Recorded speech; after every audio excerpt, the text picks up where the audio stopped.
welcome to Turn the Page, the official podcast of the Syosset Public Library.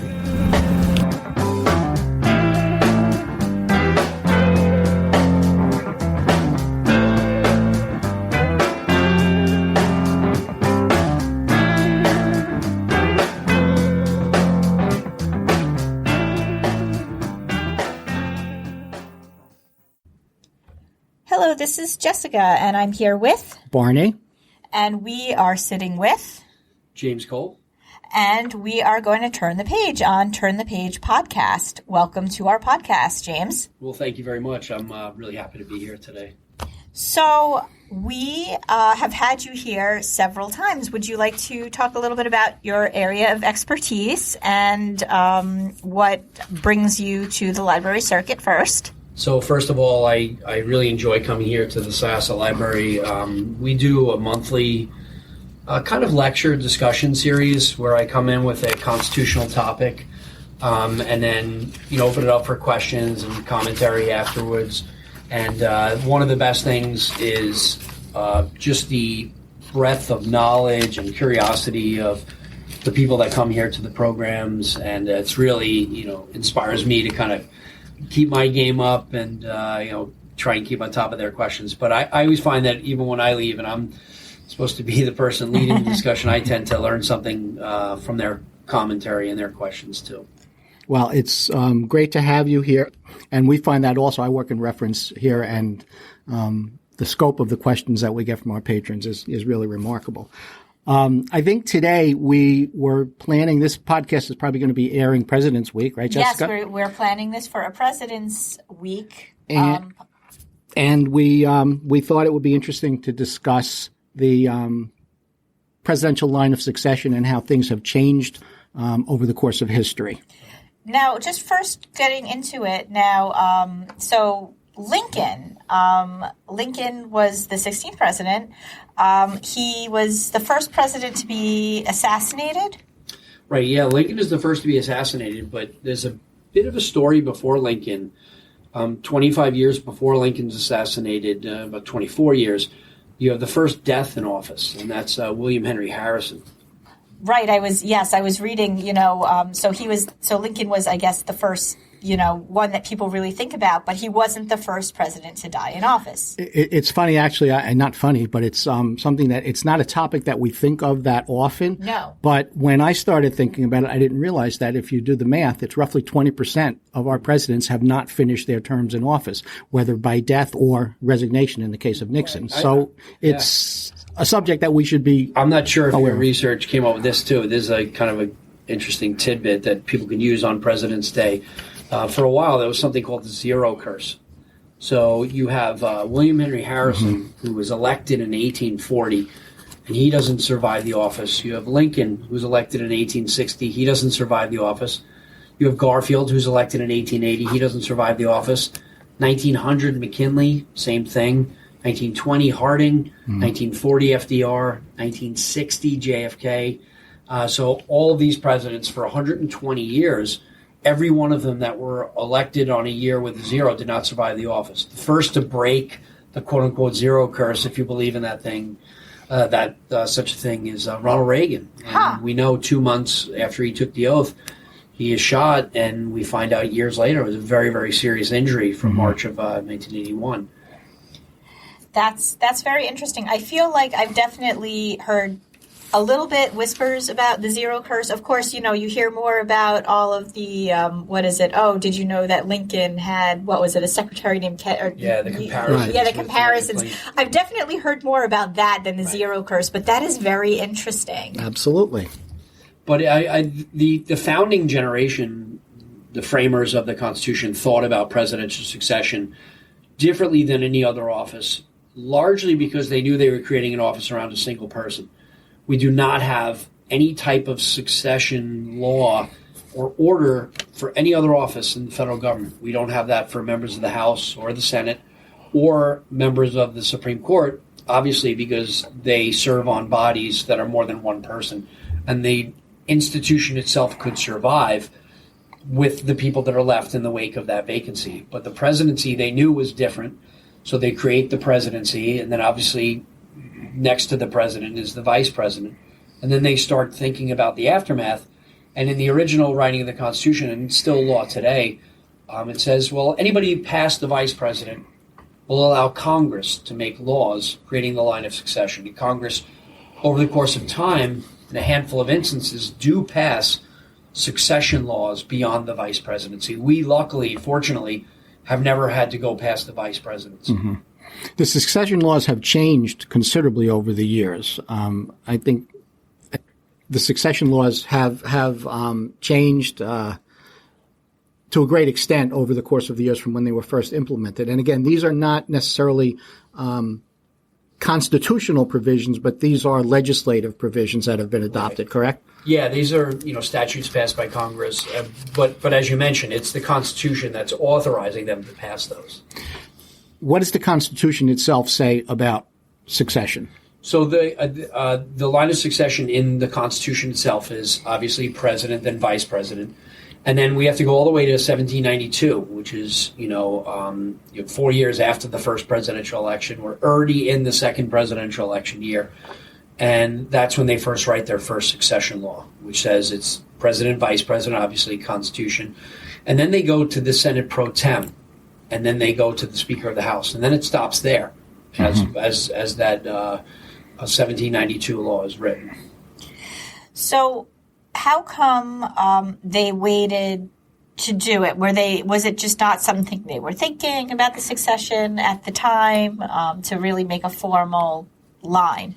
Well, unlike a lot of our kind of current legislatures, it wasn't like they were doing nothing. I mean, they were passing. Of course, and they also were. They were also starting. The fabric of the country. That's a good point. I know that's not lost on you. But I'm not sure what the specific delay was, but I mean, it could have just been something as simple as there were other things on their mind, more immediate, as you point out. But it's also the idea that it's something that they knew they had to get to, but it's just not something that was on the front burner. Right, of course. And, sometimes I think even those glaring, obvious things that you have to tackle, you don't get to them for obvious reasons. So jumping ahead, so the first president to die in office was William Henry Harrison, and automatically... Well, William Henry Harrison's death, creates a whole host of other questions. For every question that's answered by the Constitution, usually we get 10 that we have to answer. That's not answered specifically by the document. His death creates a similar series of constitutional issues. So William Henry Harrison, the interesting thing about his death is that it happens 1 month to the day after he takes the oath of office. He goes out on March 4th and delivers the longest inaugural address in American history. And it was supposed to be very cold on that day. March 4th, 1841. And I guess he didn't listen to his mom. He didn't wear his coat. And he caught pneumonia. And 1 month later he dies. And you have John Tyler, who was his vice president, steps up and says, "I'm the president." And the members of the cabinet say, "Well, not so fast." The Constitution doesn't specifically say the vice president becomes the president. It says that in the case of the death of the president, the vice president shall take on the powers and duties of the president. Mm-hmm. So it's not until way later, 1967, that we get that clause. In the case of the death of a president, the vice president becomes the president. But Tyler starts what's called the Tyler precedent, and that is the idea that if there is a death, removal, or resignation of a president, the vice president becomes the president. So interesting. So Lincoln, just talking about succession in general, Lincoln was the first president to be assassinated, and he was succeeded by his vice president, who was Andrew Johnson, and he was impeached. Right. So that's it was just kind of one of those things, and he wasn't removed from office. No, he wasn't convicted. convicted. Not convicted, right? Yeah, I mean, impeachment might be another that process. Yeah, that's not even topic. It's very intricate, but you bring up a good point. I mean, with Johnson's impeachment, you have kind of in this moment this discussion about how someone becomes the president, and that's in his case through the death of Lincoln, but also how someone could be removed as president. And Johnson is the first to ever be impeached by the Congress. Tremendous power of the Congress. Which again was very interesting and I suppose if the tides had turned a different way, there could have been another accidental president waiting in the wings. Well, another interesting thing about the impeachment of Andrew Johnson is that when Andrew Johnson was impeached, there was no vice president. So there was no provision in the Constitution until 1967 for filling a vacancy in the vice presidency. So whether we're talking about William Henry Harrison, whether we're talking about Lincoln's death, whether we're talking about McKinley's death, you go all the way up to 1967. And Kennedy's death, when Lyndon Johnson became the president, there is no vice president for a period of time until the next election. Mm-hmm. It's not until 67 with the 25th Amendment where a provision is put in saying if there's a vacancy in the vice presidency, the president picks and the Congress approves.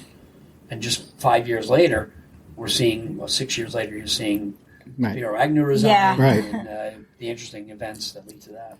It's so jumping ahead. So that was in 1840. Around the 1840s was the first William Henry Harrison, William Henry Harrison, and then you had Lincoln, and then jumping ahead to the 60s, the 1960s, that it took them to really put this together. Now, the seeds of the 25th Amendment, was that suggested by the American Bar Association? I believe I was reading. The American Bar Association had some role in that. Largely, it was the work of a senator named Birch Bayh. Birch Bayh is an Indiana senator, and in the 1950s, he's saying, "Hey, there's some problems here with our succession." It largely gets dismissed because Birch Bayh is a Democrat, and the sitting president is not only a Republican, Dwight Eisenhower, but he's the oldest man that had ever been president. And it was looked at as Birch Bayh was talking about presidential disability and succession as like a partisan attack against the oldest president, who was the opposite political party. So this gets kind of shelved. Kennedy comes in, and he's the youngest elected president. And then they're not going to have that conversation because he's young and he's healthy, and nothing's going to happen to that guy. Vigor, absolutely. But it's his assassination that puts it front and center. Because now, in the Cold War, you have a president that became president through the death of Kennedy and no vice president. Where what if something happens in this climate where moments matter? It's not like you wait for an invading army, starting with really the Cold War. And this urgency of the Cold War prompts the idea of fixing this kind of glitch in the Constitution. And the ABA, the American Bar Association, kind of jumps on board as being proponents of and assists with the drafting of the 25th Amendment. So the 25th Amendment, what exactly does it say? And there are 4 sections to it. So the 25th Amendment is one of the longest amendments. So we're going to go word for it. No, just kidding. The 25th Amendment says a handful of things. One of the things that it addresses, so there are 4 criteria in the original Constitution of like issues around presidential succession. One is death. I mean, that's clear cut. Someone is dead or they're not. Someone has resigned or they're not. Someone has been removed or they're not. But there's a word in the original Constitution that created a big question mark, and that's inability. In the case of a death, removal, resignation, or inability to discharge the powers and duties of the office. Now, how do you define inability? And that was what they were looking to correct. While they're looking at the death of John Kennedy, some senators are bringing up the idea of what if, as grotesque as it might sound, what if he didn't die and he was maimed? What if John Kennedy, instead of dying, was in a coma? I think. I'm sorry. Even prior to that, Eisenhower had his heart issue, a heart attack, and was, I think he kind of worked out an under-the-table deal with Nixon to continue to act essentially as president during any period that he was incapacitated. Yeah.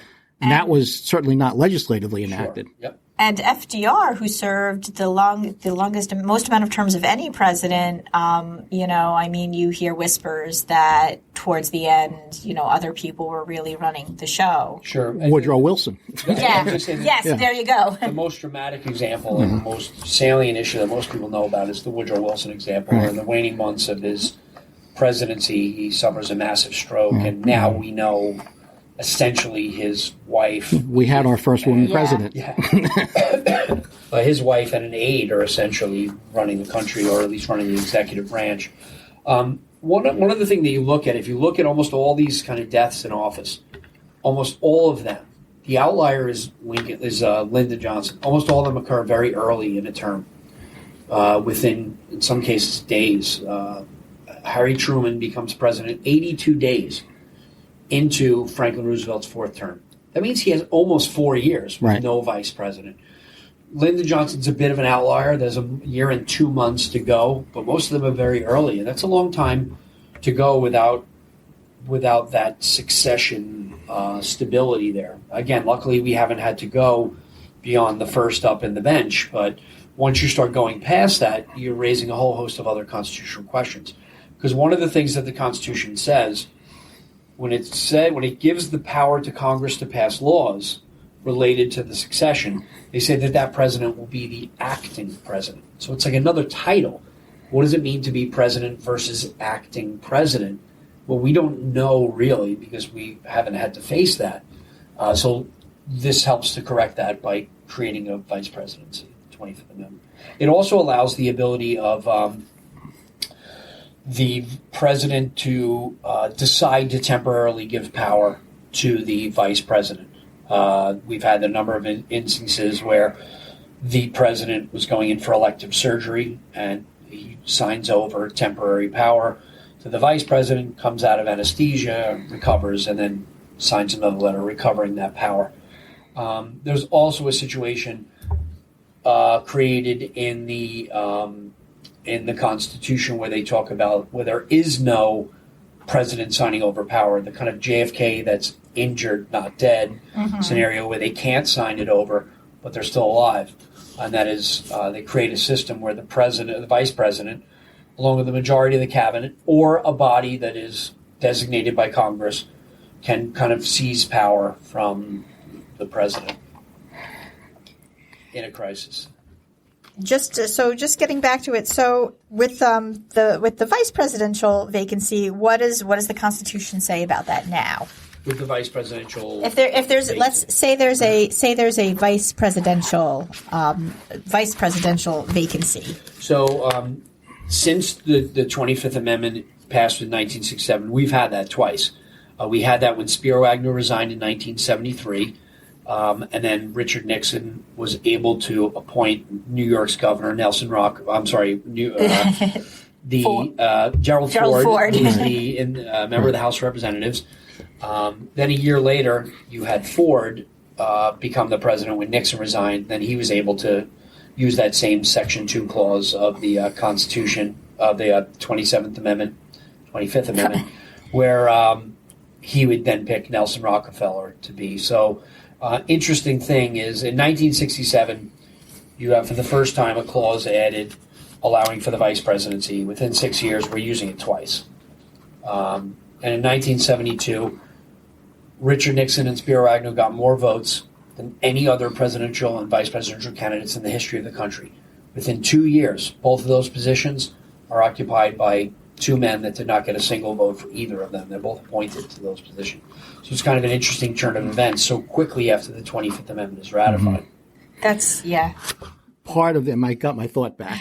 Part of the succession issue, you hear the Hollywood scenario where there's, and in fact, I think there was a Tom Clancy book where somebody flew a plane into the Capitol during the executive order. And basically decapitates the government. That issue is also addressed in the succession plan, where I believe there's got to be a designated person in the line of succession. How does that work? There was that crazy show that designated survivor. Okay. I mean, usually, generally when there are assemblages of the vice president, the president, and the cabinet, they do pick someone who is, as they call it, the designated survivor. I remember this being like front and center in the news right after September 11th, where there was the mass that was held in National Cathedral and then the addressing of Congress on the days afterwards. And the idea was that we're going to keep someone away. I think generally the vice president was the one kept away at the time, but you always heard about these members kept away. The one caveat that they make sure that they do is that the person that is kept away, even if it's the Secretary of Agriculture, they make sure that they're at least 35, they make sure that they're a natural-born citizen, and they make sure that they have been living in the United States for at least 14 years. So they qualify. Those basic qualifications, yes. So they thought that through. So you had Henry Kissinger, who was Secretary of State, and he's in line of succession, but he would be passed over, right, because he was not born in the United States, not a natural-born citizen. That's very, very interesting. So, just in general. Well, what I was about to say is that as much as this is a topic that we don't think about and talk about too much, we have today a brand new Congress with a significant percentage of it openly talking about impeaching the current president, and you think about the possibility of this all coming front and center again, depending upon how things go politically for him. Well, you have had not just talk about, as you mentioned, impeachment, but you have had people talking about the 25th Amendment, and you hear these, we're going to invoke the 25th Amendment as a way to kind of, I'm leery about the idea, and I think most constitutional scholars are leery about the idea of using the 25th Amendment as a way to kind of overturn an election. Mm-hmm. Clearly, the idea of it was not necessarily to be used against somebody who you think is just performing poorly in office. It wasn't supposed to be a political tool. It was supposed to be a practical tool that we have somebody who physically cannot. Even the Impeachment Clause. Right. If you go to the Impeachment Clause, that also was not designed to overturn election results. It was designed to remove somebody for some type of either bad behavior or malpractice in office, and it doesn't have to be a crime. I mean, it is still, that's a political tool, impeachment. Right. But I think that we should be very reluctant and use those constitutional weapons judiciously, because anytime the opposition party is in Congress, we're just deposing presidents. I don't think that's a good remedy either. We have to make sure when we are using the impeachment clause that it is something that is so egregious that both parties, at least in some field, agree, like with Nixon. Right. That forced his resignation. Right. I know, because I know that, what is it, Section 4, I know that there was some talk at some point during Reagan's presidency whether or not he had all of his mental, whether and we know later that he has Alzheimer's. Yes, exactly. So I'd heard that was sort of floated around, the 25th was sort of floated around very lightly there, because some people didn't think that he had really just all his facilities together towards the end. And that would be an example. I'm not sure if Reagan would have qualified or not, but where there is some type of issue. Right. What a lot of the critics who were talking about the 25th Amendment in relation to President Trump kind of missed in the reading of it was, no matter how you slice it, the vice president has to be signing on to that. Right. And there has been zero indication that the current vice president or that George H.W. Bush back when he was president were signing on to that. It seemed very unlikely, but that seems like like a situation that would have had it come down to it and had it been proven would have fit that a little bit. And then I guess going back to FDR, had that been there at the time, people could have said he's physically not.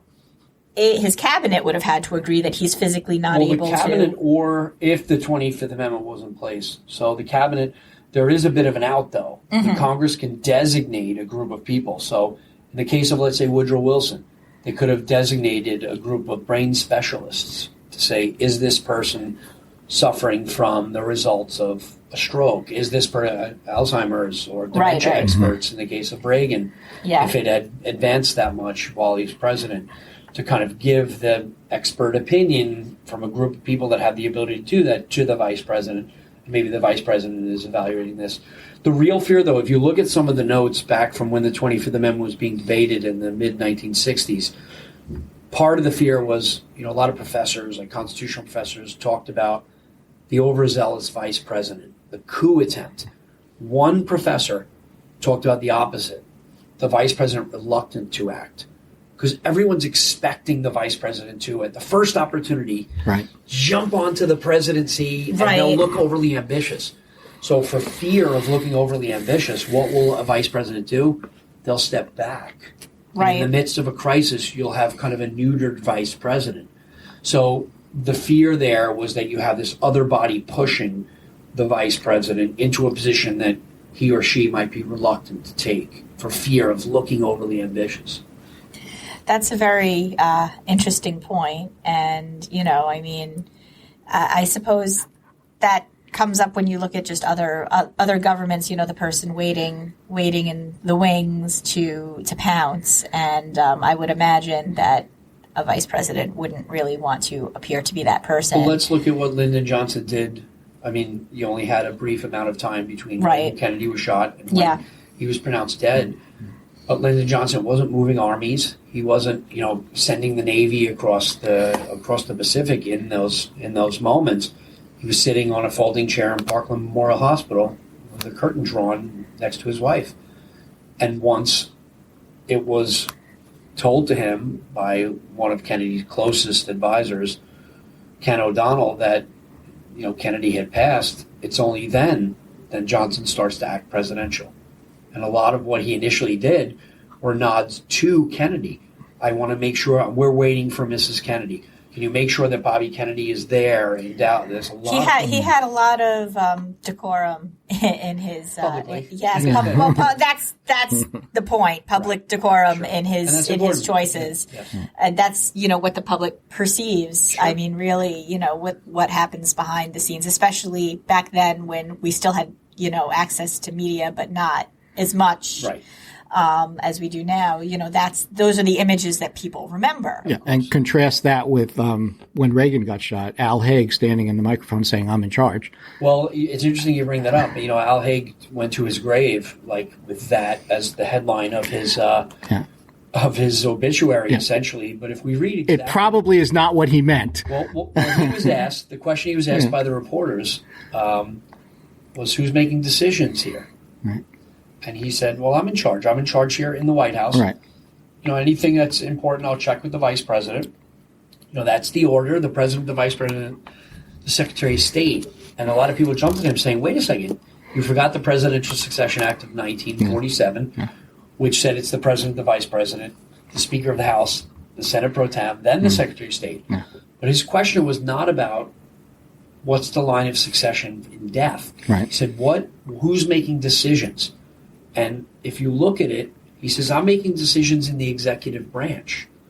You cannot say, especially today, that when the president makes a decision or the vice president makes a decision, the next in line is the Speaker of the House. The executive branch, he was laying out, inartfully, unfortunately for him, it looked like it's been painted as this coup. Right. Yeah, right. But I parsed that a lot in my class. Let's look at the language he said. Yeah. It's unfortunate. And it clearly is not what he intended. Yeah. But it will unfortunately perceptions. Be perceptions, exactly what he's remembered for. Well, I want to thank you very much once again for coming to talk to us, and I would love to have you back. Please, I would love it. This is great. Thanks so much for coming in. It's been fascinating. Not only this discussion, but I actually attended your program earlier today, and that was also very much. Well, it was wonderful. President's Day to everybody, and I hope Thank everybody you. is doing what I'm doing, a big cake for President. Enjoy. Thank you so much. Thanks a lot. You're very welcome. Thank you. And we are going to close this chapter of Turn the Page. It's time to close this chapter of Turn the Page. Join us for the next episode.